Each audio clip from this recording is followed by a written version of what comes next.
Anand Sreebala. So ഈ cinema title എനിക്ക് ഭയങ്കര ഇൻട്രസ്റ്റിംഗ് ആയിട്ട് തോന്നിയ ടൈറ്റിൽ. ഞാൻ ആദ്യം വിചാരിച്ച ആനന്ദിന്റെയും ശ്രീബാലയുടെയും കഥയാണ് എന്ന്. ഒരു വശത്ത് നോക്കുമ്പോൾ അത് കറക്റ്റ് ആണ്, പക്ഷെ വേറൊരു രീതിയിൽ നോക്കുമ്പോൾ അത് തെറ്റുമാണ്.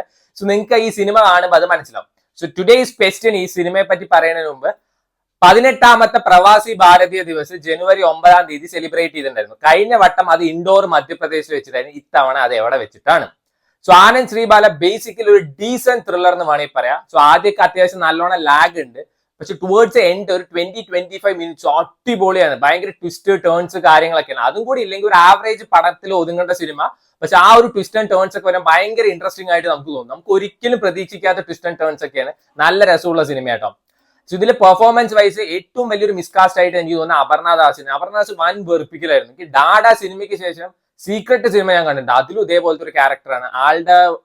ആരും ഡബ് ചെയ്തിട്ടുണ്ട്, അതും സൗണ്ടും പെർഫോമൻസും ആയിട്ട് ഒട്ടും സിങ്ക് ആവാത്ത പോലെ തോന്നി. പെൺകുട്ടിയെ കാണാനില്ല പറഞ്ഞിട്ട് അവർ അച്ഛനും അമ്മയും വന്നിട്ട് പല പോലീസ് സ്റ്റേഷനിൽ കയറി ഇറങ്ങി കംപ്ലൈന്റ് കൊടുക്കും. പിറ്റേ ദിവസം നോക്കുമ്പോൾ ആ കൊച്ചു മരിച്ചു കിടക്കണം. അപ്പൊ അതിനെ ചുറ്റിപ്പറ്റിയുള്ള കേസ് അന്വേഷണം 6 മാസത്തിന് ശേഷം അത് ആരാണെന്ന് കണ്ടുപിടിക്കലൊക്കെയാണ് ഈ സിനിമയിൽ. സോ ബാക്കിയുള്ള എല്ലാ പടത്തിനും പോലെ തന്നെ ആദ്യം വില്ലൻ ആരാണ് അല്ലെങ്കിൽ ആദ്യം ഇതിന്റെ കൊലപാതകം ആരാണെന്ന് കാണിച്ചിട്ടുള്ള സിനിമയല്ല, ടുവേർഡ്സ് എൻഡ് ആണ് നമുക്ക് ഈ സിനിമയിൽ അത് മനസ്സിലാവുള്ളൂ. അതുകൊണ്ട് എനിക്ക് ഭയങ്കര ഇഷ്ടമായിട്ടോ. ഈ സിനിമയിൽ ഏറ്റവും നല്ല പെർഫോമർ ആയിട്ട് എനിക്ക് തോന്നിയത് സൈജു കുറുപ്പാണ്. ഇന്റർവെൽ ആ സമയത്തൊക്കെ ആള് വരുന്നു വെച്ചാൽ ആൾ അടിപൊളിയായിരുന്നു. ഈ സിനിമയിൽ ഏറ്റവും നന്നായിട്ട് പെർഫോം ചെയ്ത് സൈജു കുറുപ്പാണ്. അർജുൻ അശോകൻ കുഴപ്പമില്ലാതെ തന്നെ പെർഫോം ചെയ്യുന്നത്, പക്ഷെ ചില സമയത്തൊക്കെ നമുക്കൊരു ആർട്ടിഫിഷ്യാലിറ്റി ഫീൽ ചെയ്യുന്നുണ്ടായിരുന്നു. സിദ്ദിഖ് ഉണ്ട് നന്നായി പെർഫോം ചെയ്ത്. പിന്നെ നമ്മുടെ ചിന്താവിഷ്ടയ ശ്യാമളയിൽ ആ ചേച്ചി ഉണ്ട് സംഗീത, കുറെ കാലത്തിന് ശേഷമാണ് ആളെ സിനിമയിൽ കാണുന്നത്. പക്ഷെ എന്തൊരു ഐശ്വര്യം എന്നറിയ കാണാൻ. സോ ആൾക്കും ചെറിയ റോൾ തന്നെ ഉള്ളൂ, പക്ഷെ ആളുടെ മറ്റേ ഡബ് ചെയ്തത് എന്തോ ശരിയായില്ല, സൗണ്ട് ശരിയാവുന്നില്ല.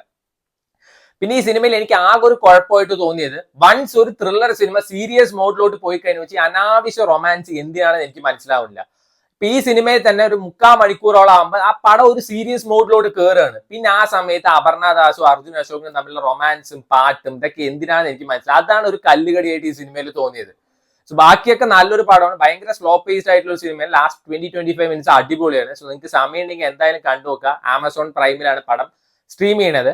ഞാൻ പറഞ്ഞില്ലേ, സിനിമ തുടങ്ങുന്ന സമയത്ത് ഇവർ കംപ്ലൈന്റ് കൊടുക്കാൻ വേണ്ടി പോവാണ്. സോ ആ സമയത്ത് ആ കൊച്ചിനാണ് വെച്ചാൽ ആസ്മി ഉണ്ട്, അതേപോലെ തന്നെ വെള്ളം അലർജിയാണ്. പക്ഷെ ആ കൊച്ചിന്റെ ബോഡി കിട്ടുന്നത് വെള്ളത്തിൽ നിന്നാണ്, അതായത് മറ്റേ ആത്മഹത്യ ചെയ്ത രീതിയിലാണ് കിട്ടുന്നത്. പിന്നെ അതിനെ ചുറ്റിപ്പറ്റിയുള്ള കേസ് അന്വേഷണമാണ്.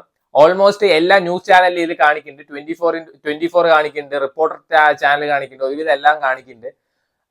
നല്ലൊരു സിനിമയാണ്. സോ അമിത പ്രതീക്ഷ ഇല്ലാതെ പോയി കണ്ടു കഴിഞ്ഞാൽ ഇഷ്ടാവുന്ന നല്ലൊരു പടം. ട്രൈ ഇട്ടോ.